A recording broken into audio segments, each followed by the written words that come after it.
Let's get into it. My name's Yeah, man. Johnell. I'm with my guy, Matt Price, Cash Walk-In.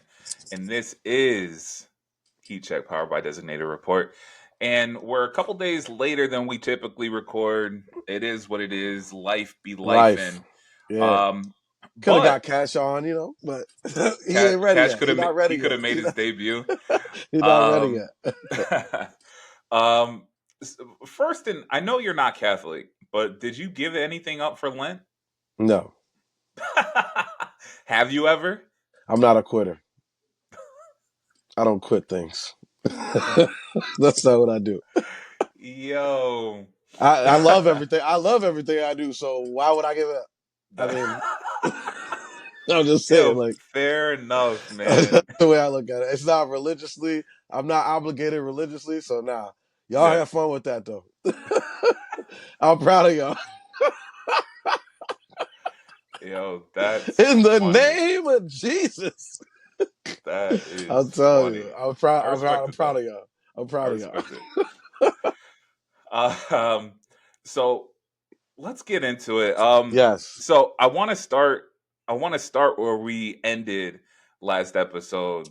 yes. The New York Knicks. I said that they were spiraling, and you Oh. fought me tooth and nail. You said, "Nah, we're about to come Ugh. out here and we're about to clean up on this West Coast Big East tournament trip." As of right now, you said you guys are going to go 5-0. You're 2-2 right now. 2-2 right now. Um, Yep. but a big part of why the team has struggled a little bit is Jalen Brunson. Mm. Jalen Brunson went down in that first game after the episode against the Lakers, um, ankle sprain, and it looks like he's going to be out about a month, Yeah. which pushes him right to about the end of the season. He might get Yeah. back with a few games left in the season. Um, so I've got two questions for you as our resident Knicks fan. What player or players, and we know it's going to be a collective thing, but what Of player or course. players are going to have to step up in Jalen Brunson's absence? And can the Knicks hold their ground? They're currently at the 3 seed, Yep. with, again, a month and a half or so left in the regular season. I want to get your thoughts first on that. So I do think they'll hold their spot. Their spot. I'll start, from how you ended. I do think they'll be able to hold their spot just where they are in the standings. I couldn't. I wouldn't think that Detroit or Milwaukee or Indiana is going to make the jump that they would have to. I mean, they're like 4 or 5 games back right now, and Yep. I don't think that they're going to fall off that hard. I think it's going to be a lot tougher without Brunson to string together like long stretches of wins. They're going to have their down nights because they don't have. I mean, he was trending on being literally the clutch player of the year. He Yeah. was like, in the one or two conversation, his numbers, supported that argument. So it's going to be obviously the person who's going to have to pick it up is Carl Anthony Towns, right? Sure. He's the one that they gave up so much of what would have helped in this situation to get him. So he's the one you got to look to really improve, or not improve his play, but at least keep it steady, right? He's averaging through about 25 points over 10 and 13 boards this year. I mean, he's having a huge season, so he needs to keep doing what he's doing. He can't have those down nights where he's got 12 and 10.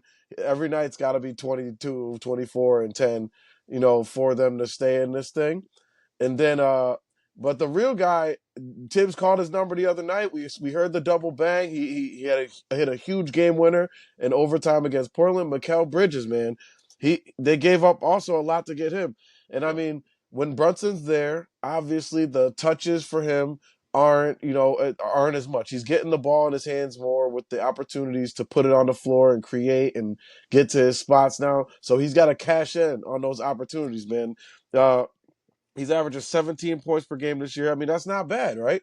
That's not bad, No, but he's what good. He's been very good. he's been good, and he's been. I can't say enough about what he's been on defense. I think everybody's a little hard on him, as far as like the Knicks the Knicks fans, and even some of the experts or and broadcasters and columnists and anybody who has an opinion on him. I think they've been a little hard on him. I think that he's been in some tough matchups. I think that he's made no, I know that he's made a bunch of big plays defensively for them that have won them some games this year. He had a block against Brooklyn. He had a steal, I think, against Philadelphia. Like, I mean, he's making plays all over the place. He had a block against Chicago. He had another great play against Memphis. He's really been playing well in that regard. But offensively is where I need to see him getting that confidence out of the gate. You know, doing those little mid rangers. He was just picking Portland apart from the mid range and on the way to 33 points. So I think yes, Cat has to be great, but he's been great. We just need him to keep being great. The Absolutely. guy who has to step up their play is Mikal Bridges. He's the one I think the next closest thing to Brunson as far as like a guard who could put it on the floor and create and make their own plays. So he's who I'm looking for to really step his game up in this coming month.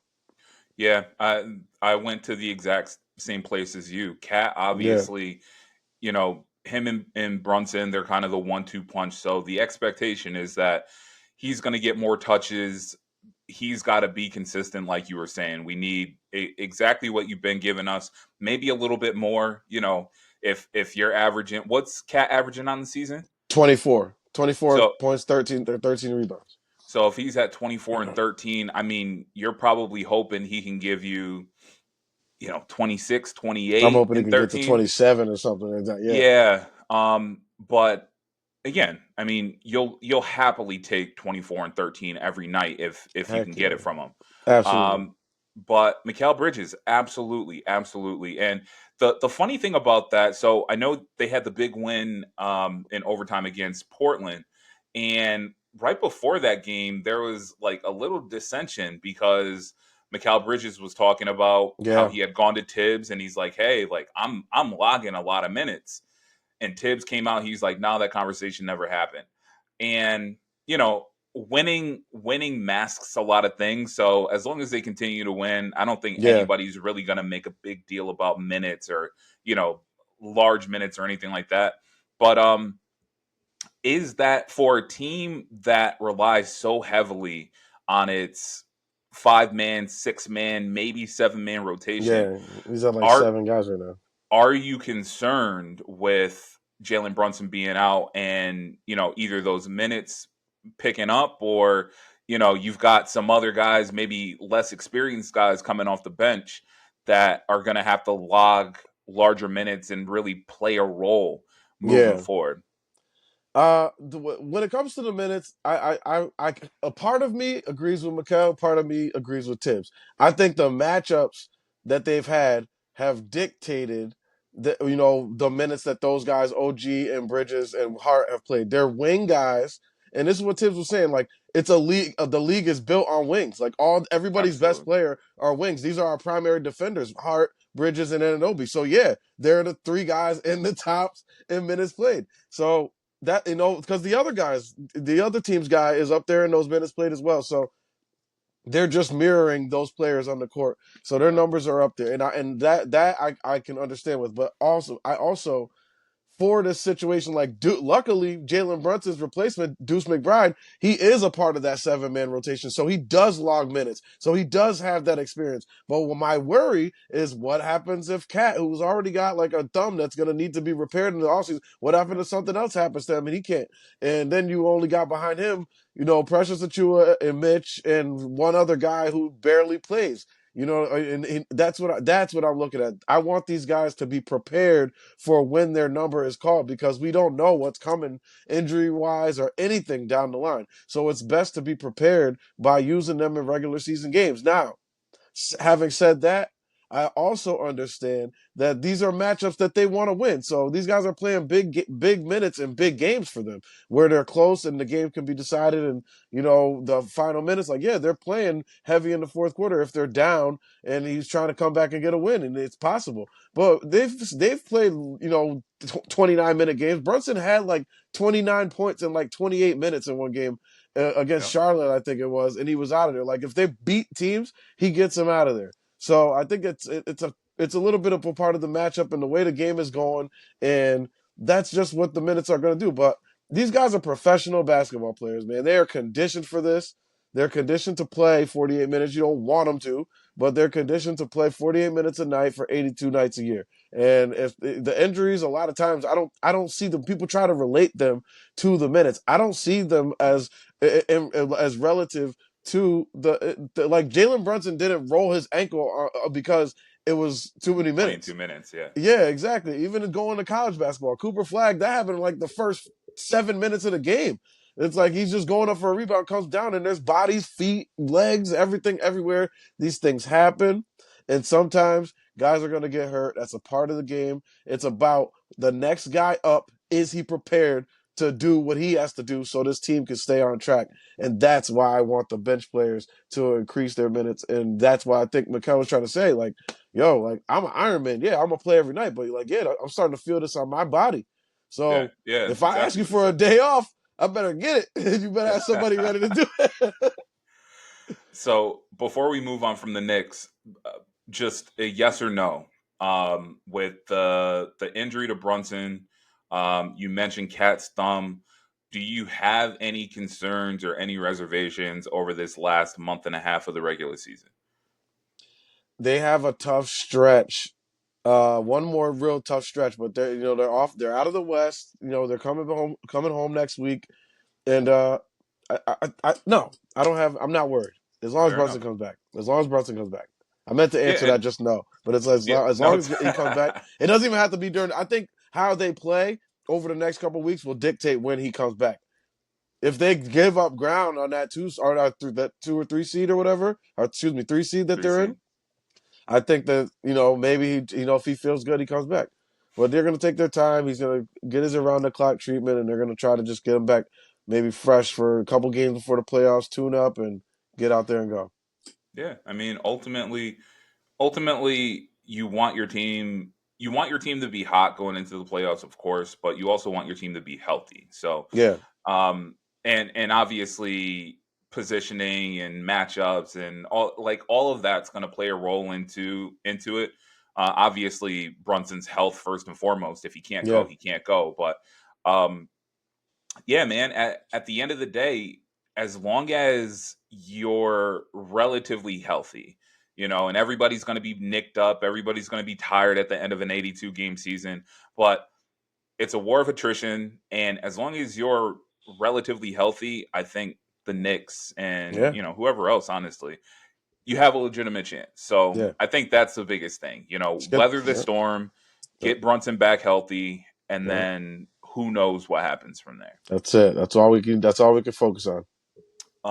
Speaking of the playoffs, um, we saw a potential finals matchup earlier in the week. Uh, Oklahoma City, they defeated the Boston Celtics 118-112. Um, I'm assuming you watched the game because you're locked into Oh yeah. all the games, especially the big matchups. Um, what's the biggest thing we learned from that game? These are two of the best teams, arguably the two best teams in the league. What did we learn from that matchup and the Thunder's win? What I learned is that the game has truly changed, and that Boston is they're vulnerable because when you're playing a team like OKC who has the guys to close out on you, cover you one on one, your best players they have guys who can cover Tatum and Brown Hmm. one on one. They don't need no help. You don't got to sag off, so they can stay attached to those shooters. And these guys are shooting contested threes, tough threes, or they're putting it on the floor. And what are you running into? Chet Holmgren, 7 feet. All these guys like there's just a lot of length and close out, and guys who are so athletic. OKC is honestly the kryptonite to the Celtics. And everything that they do well. They shot I believe it was 63 63. threes Yeah. in that game. That you will never shoot a good percentage shooting that many threes. I don't care how many you make. You're not going to make 30 of them. So you're not going to shoot a good percentage of them shooting that many. And it's just in the playoffs when you run into this type of team and they honestly, the Thunder have just given a blueprint. Like, you need to have the personnel to do it, but it's worth trying, even if you don't, to just stay attached and try and stay in front of these guys one on one, and make Tatum either beat you one on one, and drives and stuff like that, and just stay. Don't let them kick it to anybody, and stay attached to those other four guys, because that's what their game is. It's just ISO ball. Everybody stay outside, draw a double, and kick it wherever it needs to go, wherever the Yep. double came from. Yep. So, and that's what I learned. I learned that that's what basketball is now, because it wasn't much different for OKC. I mean, they have a little bit of motion. They got some other things, backdoor cuts, and some more off ball movement from those other four guys. But every possession is pretty much Shai. Give him a screen and let him go. See what he Yep. wants to do with it. So it's a lot of players, like one guy dictating everything for his entire offense, and those two teams, I just think OKC is a little better equipped to do it, which is crazy Yeah. to say. But yeah, that's what they showed me. They showed me Yeah. that they got the personnel to compete with Boston. Yeah, absolutely. I think that was my biggest thing, that OKC can and will compete with anybody on any given night. They can beat any team in this league on any given night. Um, I think the biggest thing for them is, while they had a playoff run last year, and I talk about it all the time. I sound like a broken record just in terms of experience, especially in the playoffs. Yeah. We'll see if that comes back to nip them in the bud, especially because they haven't played a lot of competitive games this year. I No. feel like they get out, they get on people early, and then they're able to kind of coast into the finish line. In the playoffs, it's not going to be like that.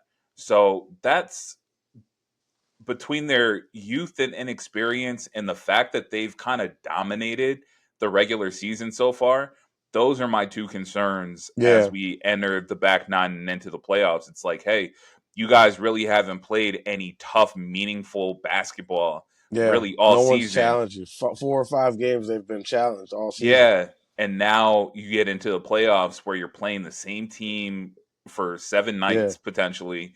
And the intensity, it's just ratcheted up. It's Yeah. not a Tuesday night in Yeah. February that we're When talking about. everybody's playing at the top of their game, when Exactly. everybody's locked in, like, what are you then?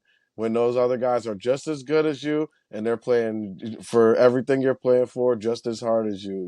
It's Exactly. that, who are you in that moment? And I mean, I think Shea is ice cold, man. He's the Oh, I sure was. unquestionable MVP right now. I don't think there's anything that anyone can do. If you were voting, you should have gave it to him last year. So if you gave it to Jokic last year, then you need to change that this year. And everybody who voted for him SGA last year needs to do it again, Yeah. because this should be almost, in my opinion, it's pretty much a clean sweep. This guy had 4 50-point games in like 3 weeks. He had one of the most incredible stretches of any player ever in this league's history from January and February. Like, he Yeah. was unreal, out of this world. He has like 60 plus games over 20 points. He's got like, I think, a 62 game 20-point streak, and he's had 30 like 30 times. Like, come on, this dude is killing, leading the league in scoring, and or close to leading the league in scoring. And then I think he leads the league in steals, or he's up in the top Yeah, five. he's definitely up there. Yeah, it's he is a special player, and ice cold and silky smooth at the same time. But yeah, just to close it off, 20 of 63 from Boston. Like, Yeah.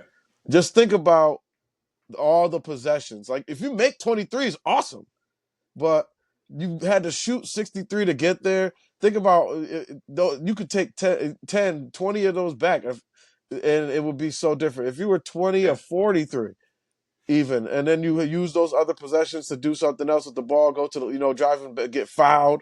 Maybe you Yep. make it get a three that way. Yep. I just feel like you're chucking threes is just it's.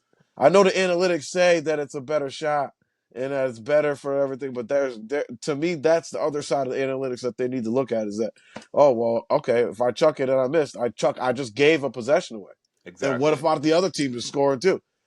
So, like, Yeah. man, Yeah. Celtics. That was kind of my thought too. Obvious, the score would make you believe that the game was very close. yeah, Um, or more competitive than it may have It actually wasn't. been. But my thing is, yeah, they as good as the Celtics are, they rely so heavily on the 3-point shot. In a game like last night, it gives me shades of that 2018 Rockets team that Yeah, missed 20 whatever it was so 27 many. or threes in a row or whatever it Yep. was. And again, as good as Jason Tatum, as good as Brown, as good as they are, it feels like they settle. And it's like, hey, like sometimes you just need to put your head down and get to the get to the line, Yeah, get a and all bucket. of We them need can. something, All of them and can and too. they can. But like you said, the analytics say three is worth more than two. Yeah. That's a fact. But like you That said, is when you miss 43s in a game, even if you like you said, even if 20 of those are layups or whatever, and of that 20 you make 40%, you win the game. You know what I'm exactly. You saying? lost by So 6 points. You lost by 6 points despite missing 43 threes. yeah, yeah. You know what I'm I saying? mean, So if you just give a couple of those back, exactly, change a few of those possessions, value those possessions more is basically what I'm saying. yeah, Instead of just like, oh, this is the best shot we got, shoot it quick and we'll get another one. Like I think they're looking at it like this is going to increase possessions. It's going to increase. We're going to have more exactly. opportunities to Yeah, shoot. Like, but sometimes when you're playing a team that's that good defensively, like OKC is, those possessions you got to you got to take better care of those. That's just my absolutely, point. That's just what I absolutely. believe. Um, so we're gonna pivot back to the Knicks a little bit. Um, last week, was it last week or the week before you guys played It Golden was State? last week. Yeah, it was about 10 days ago. Well, it was about like 9 or 10 days ago. So it Okay, was like and last Monday, I think, or yeah, Monday or Tuesday. Last and, Tuesday. and that sounds about right because I was talking junk about you guys losing to Golden State, but Yes. after that game, Draymond Green, um, you know, he's in his post game presser, and well, let me back up. Prior to that, um, Karl Anthony Towns did not play. He was ruled out. He had what we didn't know at the time, but there was a death in the family he had to attend, and the whole nine. Yeah. So Draymond Green, he has his podcast with Baron Davis, and post game, one of the journalists, they're just like, "Hey, Draymond, you said that Cat was ducking smoke, didn't want to play against Jimmy Butler, but it turns out that there was a death in the family. That's why he didn't play in the game." And basically, Draymond doubled down, and he was just like, "Oh, uh, that's terrible. Like, you don't want to see death, but." The Draymond Green podcast is going to continue on, or something along those lines. Just Mhm. no remorse, no apology, Yeah. nothing like that. Um, Draymond Green spearheaded the quote new media, where we have all these former athletes. They have their podcasts, they have shows, they have this, that, and the third. Um, is this a bad sign for new media? And I guess just generally speaking, um, the behavior of or like the words from former athletes on their podcast, like is there like danger or detriment or anything like that from again new media in this space? I think so. I really do think so. Like just to start, like Draymond is somebody who, like, when he did get into it, like he wasn't like this.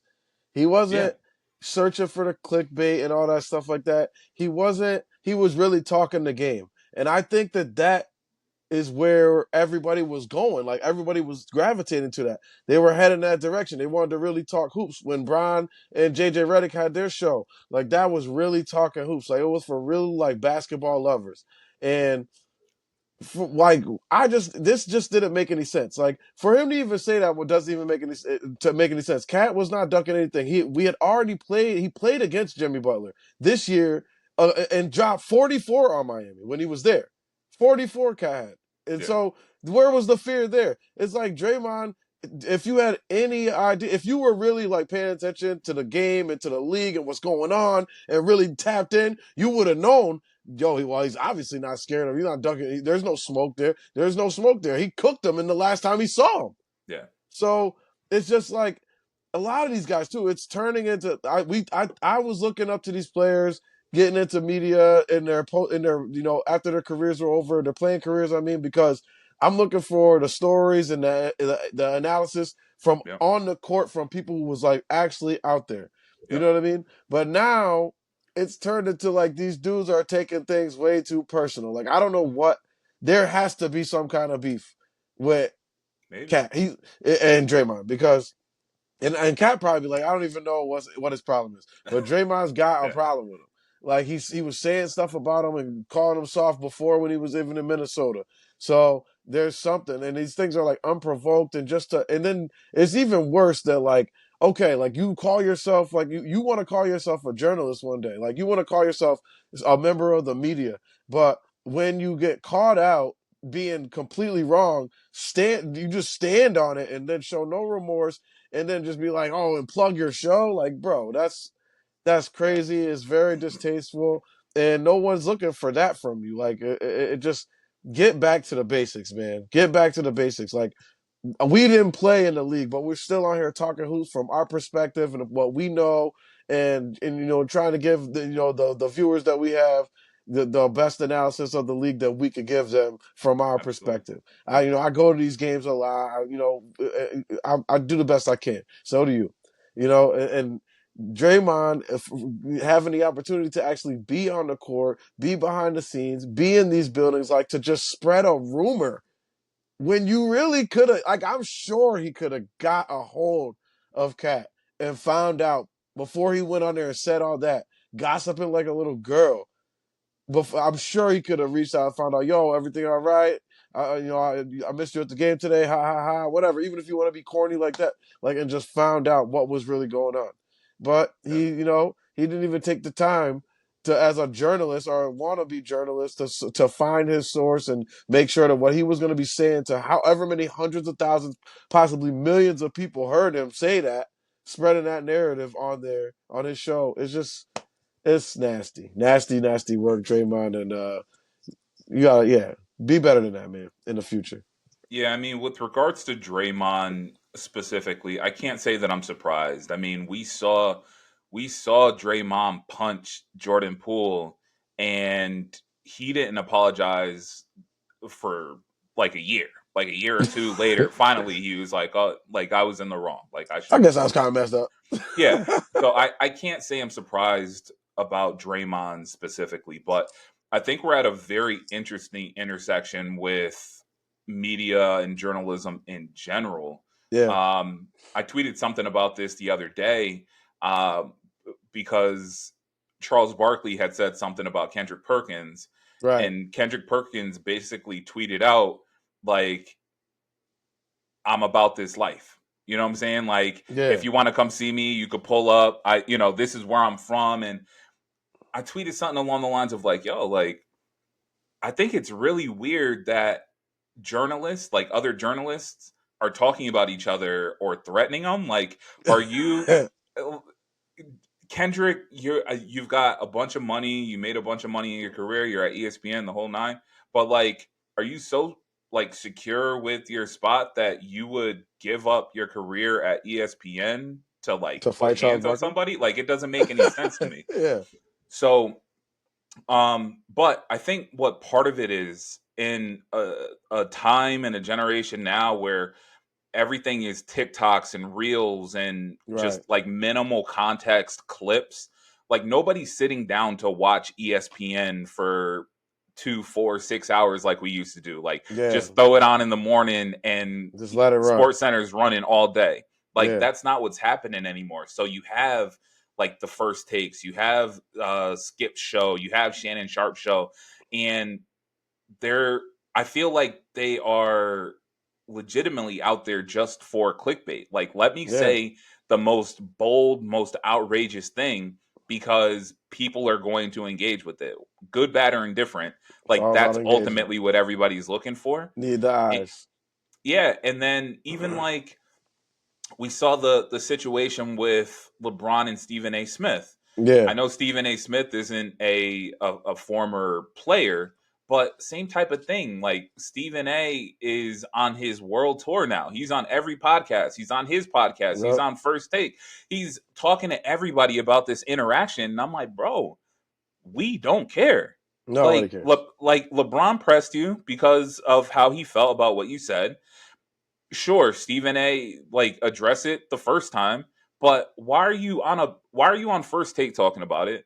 Then why are you on a podcast talking about it? Yeah, Then why are you on this show like let it die. Let it yeah, like exactly. He didn't so have to keep it going. I just think I think it can extend to all media at this point Yeah, where definitely. I just feel like everybody is so convinced that whatever they say is right, and for what it's worth it is, like from their perspective Yeah, it is right or it is true, but to not be able to take criticism at all and then immediately like go to like, yo, like, you know where I stay, like pull up on me, yeah, like we can yeah. handle this as men. It's like, I, like I Ryan challenge you Clark. to a duel. Yeah, Ryan Clark, Marcellus Wiley, like Yeah, all these players. I'm like, bro, yeah. like it's Y'all not in not the that locker room serious. anymore. You're not in the Yeah, locker it's room anymore. You're not in the on the field anymore. You're not outside the stadium or whatever in these tunnels anymore. You are a member of the media. Act as such. You and can't be put like it's an example they got to set too because like the Washington, you know what I mean. There's these bloggers and stuff out there too that like a whole like us that other layer of that we weren't the professional athletes. We're not as privileged as they are in the media. We're just there, but like, what I'm saying? These people also are going to, like, some of them are going to start to be emboldened and feel like they could call out yeah, this guy and that guy because they didn't like their opinion or somebody yep, said something about something that they said. And now everyone, like, I don't want to be in that kind of toxic environment. No, I don't think anybody should. I think we should just, if your opinions are your business, then get them out there, and then you got to deal with the consequences of how people react to them. That's what it yeah. is. If opinions are your business, that's how you have to take it. Ultimately, if you are on, a TV show or you have a podcast and your intent is to get feedback or get engagement, get comments, inevitably people are not going to be universal in their love or their hate for you. Like you got to take the good with the bad. Right. And I also want to say I'm not here, like I'm not trying to shit on Stephen A. Smith or Ryan Clark or like any of these guys. Yeah. I'm just sitting here and I'm like, and I understand if you're a former professional athlete, like in order to be a professional athlete, you've got to have that dog in you. You've got to Oh have yeah. that fight. You've got to have that thing where you're not going to back down. But it's media. Like you're giving out your opinion and there's going to be people that don't agree with it. That's it. And like that's the fact of the matter. Yeah. If you want to have your opinion and have everybody agree with you, talk to your family, talk Yeah. to your friends. Exactly. Yes, like Stay they off will social largely media. agree with you. Yeah. Stay off social media So because I feel like there's a disease within social media that exists where everybody is just trying to be right. They don't want to yes, listen to yes, other points of view. They just want to they want to post their stuff to say, "Oh, here's what I think and I know I'm right," without any rebuttal. Like, yeah, they don't want anybody to retort. yeah, yeah. And I mean, I'll be the first one. We talked about Jason Tatum earlier. I said he was a bum. I said Jason Tatum was a bum, and it Yeah. wasn't. And, Stand on it. it's not. I'm not saying that he's not a good player because he is. He's great. But I just felt like he shriveled in big moments. He won a championship. I had a bunch of people coming at me like, "Yo, like you need to apologize," because He ain't win the this is MVP. uh, another story for another day. But I'm cool with if I'm wrong about something, I'm wrong about something. Yeah. But in the moment, that was my thought. That was my opinion. And, you're either going to agree or you're not. And it can be right or wrong. So, I'll take it. uh, yeah, I'll take it. Draymond, and we can wrap this up. But to your point, when he first came out, he was really giving like basketball, like borderline basketball savant, just like, Yeah, his knowledge, the way he was breaking everything down. Like, it yeah, was honestly really fun to watch and listen to him talk about the game of basketball. exactly. Similar to Bron and JJ Redick when they were talking about it, That's what I or they want had their people to get podcast. back to. Yeah, man. It's like, Talk as about the a game. professional athlete, and while you're under the umbrella of being a professional athlete, each person, each team, each franchise is going to be a little bit different. So to have your perspective, insider perspective on, what's going on, how things were handled, maybe there was some beef, and you can clear up the air, but I don't want to hear, Draymond like, oh, this person's ducking smoke. Like, Yeah, no, corny. no, So yeah, corny. yeah. So corny. Drop 50 on him, cat. Drop 50 on his ass. He might, man. He really, really I hope might. he hit like 7 threes tomorrow. It's prime time too. Yep. Woo! Deactivate your Twitter. I'm tagging you in everything, Draymond. You in trouble, boy. You in trouble. Speaking of prime time, the Cleveland Cavaliers Oh, have been silently. I mean, like, it's so strange. They've been yeah. silently great all season. Like, I Oh, just yeah. feel like we've been talking about them. Media's been talking about them. Fans have been talking about them. But I feel like they haven't been talking enough. The Cavs, as of recording, have won 15 straight games. They have Yep. a league best record at 55-10, and still it feels like people are sleeping on them. Yeah. Right now, they have the third best odds to win the championship. Plus Um, 500 yeah, I on mean, FanDuel. are the Cavs being slept on right now? I think yes, but I think it's I don't know why I think it is. I think it's a case of them having a team full of guys that have not done it. Yeah, Like no one in that lineup has done it. No one's even. I don't even think they have a guy in their starting lineup besides Struess that's been there. So yeah, no, I yeah, think you're right. Donovan Mitchell. I think Utah made a conference final once with I him, mean, yeah, they like made a early couple on. runs. Yeah, Yeah. So I mean, I know this team is really, really good. I know they are, but I think they're in the show me stage of this thing. I think that they're equipped to do to play against the two teams that are going to challenge them for this thing. I do think they're built to play against Boston in a 7-game series, and I absolutely think they're built to play against Cleveland because they got those twin towers, especially a healthy OKC with Hartenstein out there healthy and Chet out there healthy. Jared Allen, Evan Mobley, like that's going to be a hell of a matchup to watch. Hartenstein has had a lot of success against Jared Allen when he was on the Knicks the last couple of years, so I'm excited to see that matchup if it does come to fruition. But I just think it's a case of everybody's looking at them like, yeah, it looks good, but I don't know. Like, yeah, can they keep this up? It's like all season, everybody's been waiting for them to fall off, but they're just keep stomping everybody, and they have the best record in the league. yeah, So I don't know. Well, I don't know what to believe. I want to. I don't. Well, actually, I don't want to believe yeah. that No, as, I as the got you. Knicks fan of me, but I want to believe, that hey, this team could do it. Like, yeah, they're absolutely built for it. They got the quick, dynamic backcourt with the giant front court, with Yeah, also dynamic, and then inside out wing player like Struess, and then DeAndre Hunter was a great pickup for them. I think that might have been the piece to push them over there because their depth on that team is crazy. yeah, They got a great bench there. They're going like 9, 10 players deep. So yeah, man. Ty Jerome, he's like a 6 man of the year candidate. They got a lot of things going for them, but I think right now it's just everybody's just waiting for them to show me. Like they're just kind of like prove it. yeah. Yeah, if the Cavs are being slept on, I got my eye mask on too.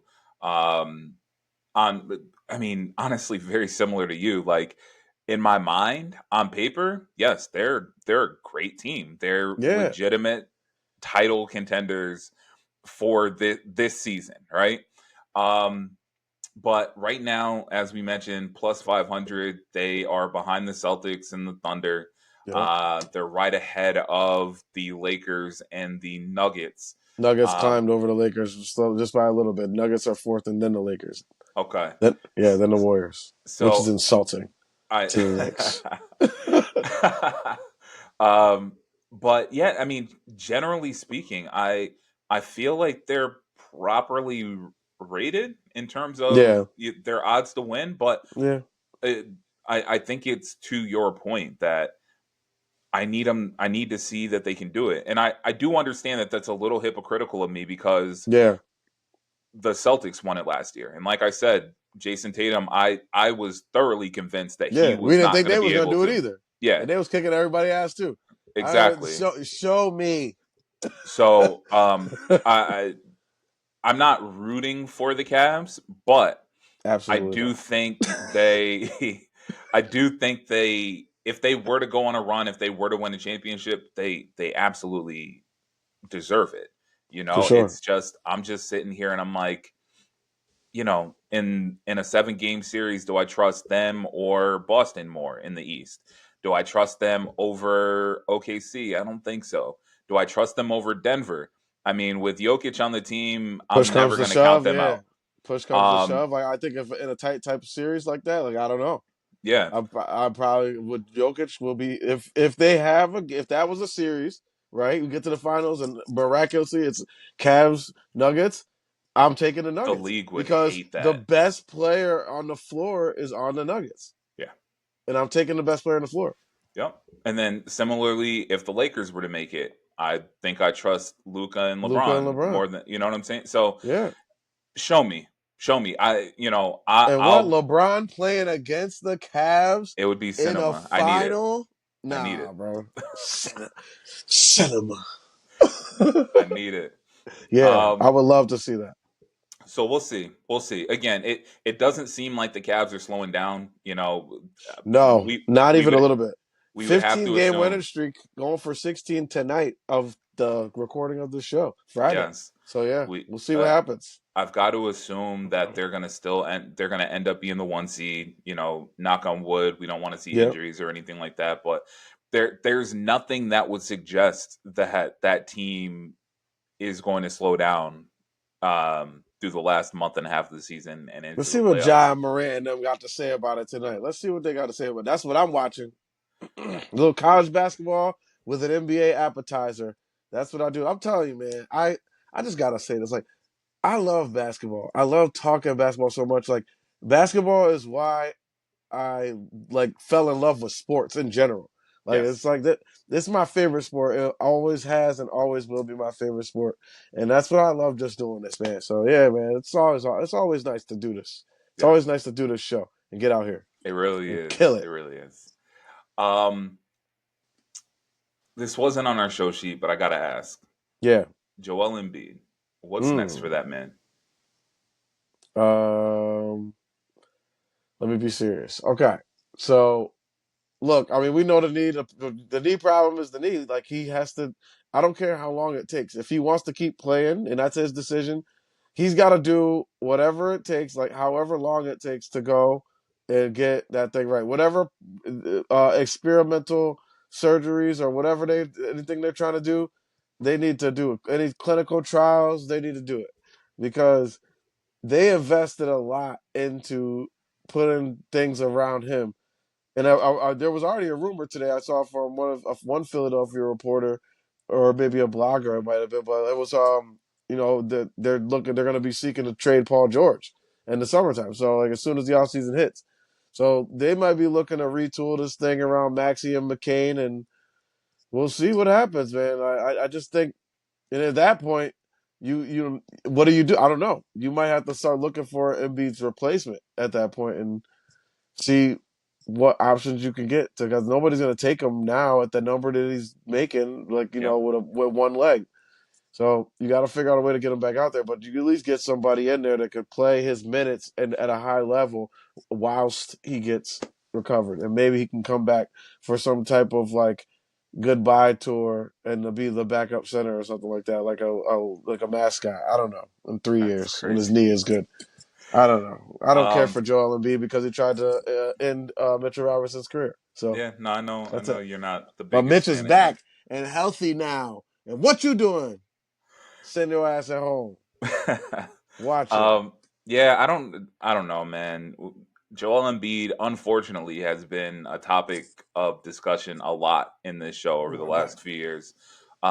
And most of the time, it's because of injury or because he's Yeah, not playing. Of course, he's one of the most skilled big men in the league.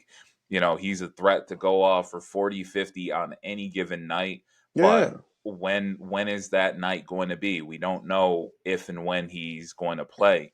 Um, with Joel Embiid, early in his career, the first couple of years, he did not play. Trust the yeah, process. Trust the process. That's all we heard, and it felt like the seeds that were sown by the Philadelphia franchise were coming to fruition. For a little while, it seemed like the Sixers were yeah. as formidable as anybody in the East. Um, 17, 18, 19, 20. Like they had some good years going those years. but now Joel Embiid, and it's crazy, he's only 30 years old. Yeah, Another knee surgery. Uh, is it a situation where he sits out next year? yeah. And like really tries to get it right, get his knee right, maybe get his body right, get his mind right. I don't know. Everything. He's coming off of an MVP, and Yeah, still like there's just constant questions about him, his health, his availability, his mindset, et cetera, et cetera, et cetera, et cetera. So I don't know. If the Sixers decide to move on from him, there will be a suitor. There will be a team out absolutely. there that's going to want a Joel Embiid. But to Bought your out. point, it's the money that like somebody's going to have to come to some sort of an agreement on the money on the contract, and no team is going to want to give up an arm and a leg, no pun intended, Yeah, for Joel Embiid. Like Philly, if yeah. they're going to get rid of him and like clear the books, so to speak, they're going to have to take on some of that contract. They're going to Oh have yeah, to so definitely. we'll see. Again, we don't wish. I mean, maybe you. I don't I wish don't know. I injury don't on wish on injury. anybody. Um, I joke just I because of wouldn't Mitchell wish it on him. Robinson. Yeah, Yeah, but I'm just saying. He just, yeah. this is So I making don't know. sense. Well, The karma Lord always works comes in back around. mysterious ways. Yeah, Yes. exactly. I didn't say it. I ain't doing anything. I'm just sitting here Um, watching Mitchell Robinson play basketball. that's it. That's it. So let's get out of here. Next week, March Madness begins. Yes. We will I need go to watch make our Carolina. picks. Hopefully they get in. What's the score? They're playing Duke right now. I gotta get over I mean, no, there. no Cooper Flag. So you guys, They need to. th- They better win this. I'll be yeah, so embarrassed. Lost to them 3 times in 1 year, and then and one of them was without their best player with their potential season on the line. yep. Whew, that would be bad. Nah, you guys got it. We got it. We got So it. The March Madness is better with North Carolina in it, so we gotta we be need in it. y'all in there. Gotta be in it. Um, Can't yeah, miss two out next of 3 years. I agree. Yeah, next week we'll fill out some brackets. We'll make our picks, our predictions, and this is a great time of year. We Yeah, got March NCAA, we got NBA. There's top a three lot month going for on. sure. March is Yeah, a top 3 month without a doubt. March, October. Give me June. I like June. fair June's enough. nice. Summer. Um, let's get out of here. Let's enjoy our weekends.